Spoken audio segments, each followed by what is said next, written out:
If your best player is small, you're not winning.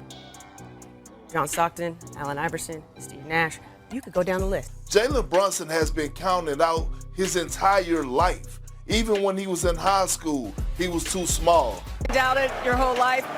Too small, not this, not that. But what has this team shown about Hart? We're going to find a way. Whatever you put in front of us, we're going to find a way. Doesn't matter. Does not matter whatsoever. We're going to find a way every single time we step on this court. It's over. Knicks fans, this is not a dream. Your long, long wait has ended. Brunson on the drive, spins underneath, puts it up, puts it in. Brunson gets away from Castle. The floater's up and good. Jalen Brunson with another answer. One city, one team, 15 men who refuse to let individual glory get in the way of something bigger. No superstar trades, no shortcuts, no guarantees. Just trust, just togetherness, just an unshakable belief that if every single man did his job, nobody on earth could stop them. This is not the story of one player. This is the story of a team. Offensive teams that we've ever seen. But you saw it with the Knicks. You saw it with Mike Brown. You saw the togetherness. You saw this team come together and play agenda-free basketball. Shot clock winding down again. Long three-pointer. Jalen Brunson. Fox now the latest to chase Brunson. Brunson gets inside, pulls up, shot, rattles it in. 5 on the 24. Jab step, double team, jumper. It's good. Mike Brown played 11 men in this series. 11 in the NBA Finals against a Spurs team built around the most talented young player on the planet. That tells you everything about this Knicks team. Because in today's NBA, coaches ride their stars. They shorten rotations. They live and die with their best 7 guys and pray it's enough. Mike Brown did the opposite. He trusted everybody. The starters, the bench, the end of roster guys most coaches forget exist. And every single man he trusted delivered. This wasn't Brunson's championship alone. This wasn't OG's championship alone. We saw the Knicks. We saw Josh Hart diving on the floor for loose balls. We saw OG and Anobi throughout the course of this series having moments which he was having chase down blocks, big time steals. We saw the huge offensive rebound by Mitchell Robinson that was probably one of the greatest offensive rebounds in the history of the playoffs. Let's talk about the guys nobody writes the headlines about. Josh Hart, on the floor again, diving for loose balls in the NBA Finals like it's a pickup game and his life depends on it. This man plays with an energy that is simply impossible to manufacture. You either have it or you don't. And Hart has always had it. Every possession, every game, every single round of these playoffs. Then there's OG Anunoby. Chase down blocks, big-time steals, defensive stops that don't show up in the box score but completely change the momentum of a game. And Mitchell Robinson, the offensive rebound in Game 5, Kendrick Perkins called it one of the greatest offensive rebounds in playoff history. Not because of the athleticism, because of the moment.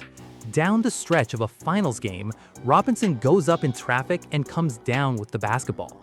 That rebound kept the dream alive. Nobody cheered loud enough for these 3 men.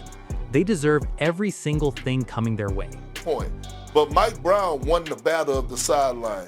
Mike Brown had the adjustments. Mike Brown had the championship experience, and it showed throughout the course of these playoffs. But again, I can't say enough. People will talk about Brunson's 45 points for decades. But here's what they might forget. Mike Brown won this championship on the sideline. Think about the pressure this man was under. He walked into one of the most storied franchises in basketball history, a city that had been waiting 53 years, a fan base that doesn't do patience, media that doesn't do mercy. And on the other sideline, Mitch Johnson, a young, smart, well-prepared coach with a generational talent in Wembanyama and a roster full of athletes who could run and shoot and make your life miserable. But Mike Brown had something Mitch Johnson couldn't buy: championship experience. He'd been in these moments before. He knew what panic looked like. He knew what fatigue looked like. He knew exactly when to call timeout, when to make the adjustment, when to trust his guys, and when to shake things up. When Cat fouled out, Brown didn't flinch. He went to his bench. When the Spurs went on a run, Brown had an answer every single time. Kendrick Perkins said it straight. Mike Brown won the battle of the sidelines. And in the NBA Finals, that battle matters just as much as anything happening on the floor. Think about the Spurs. I just saw a team that was exhausted, mentally and physically. They were fighting, but they just didn't have enough, right? We saw Wemby get tired. We saw him get fatigued. This is the second game where we saw him go to the free throw line and he somewhat froze up. Down the stretch of this game, he didn't seem like he wanted the ball. He was not aggressive offensively. Brunson keeps it alive. Bridges looks back to Brunson. Corner three is up. Bang! Brunson on the drive, spins. Ball game. Underneath, puts it up, puts it in. Jalen Brunson does it again. Here's the other side of this story, and it needs to be told honestly.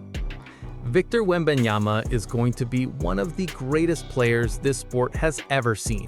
That is not a prediction, that is a fact written on the wall in permanent marker.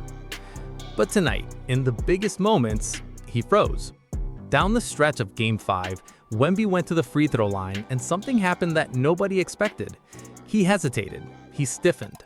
The most physically gifted player on the floor with the game on the line did not want the ball.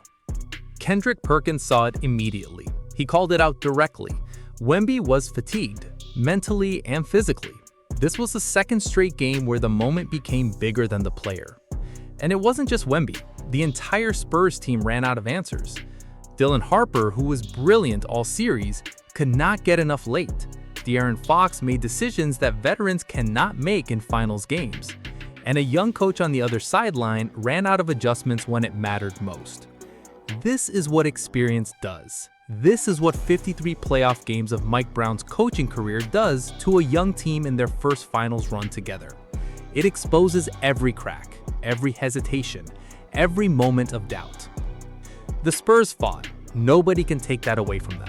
They're going to be dangerous for the next decade. But tonight, experience beat talent, and the Knicks had the experience on every single level that mattered. Oh, listen, let me say this. This New York Knicks team is one of the greatest teams of all time. They rank top 5 in my books. This run that they had to win this championship, led by big body Brunson, he needs to take a huge victory lap right now. But Kendrick Perkins made a statement after the final buzzer that stopped everyone in their tracks. He said, "This New York Knicks team is one of the greatest teams of all time. Top 5. His books, top 5 all time." Let that breathe for a second. We're talking about a list that includes the 1996 Chicago Bulls, the 1986 Boston Celtics, the 2017 Golden State Warriors, the Showtime Lakers, the Bad Boy Pistons. And Perkins looked at what this Knicks team did from the regular season through 5 rounds of playoffs and put them in that conversation without blinking. Is he right? Think about what they actually did. 53-win regular season, 3 seed in the East, came back from a 29-point deficit in Game 4 of the NBA Finals, the largest comeback in Finals history, won a road clincher in Game 5 behind a 45-point performance from their point guard, and they did it with 11 men contributing, with a coach who trusted everybody, with a culture so strong that Jordan Clarkson, a guy who didn't get minutes in Games 1 or 2, came in late in the series and contributed when it mattered. That's not just winning, that's a philosophy. That's a way of doing things that is genuinely rare in modern professional basketball. Perk also said something else that hit differently.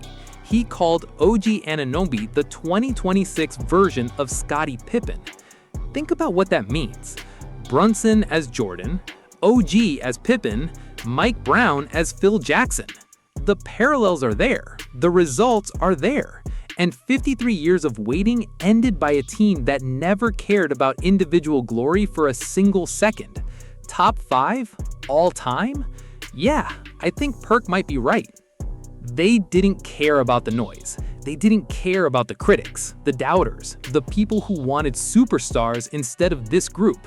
They believed in each other every single day, every single possession, every single game. And that belief, that unshakable, unbreakable belief, just delivered New York City its first NBA championship in 53 years. This is what a team looks like. Subscribe.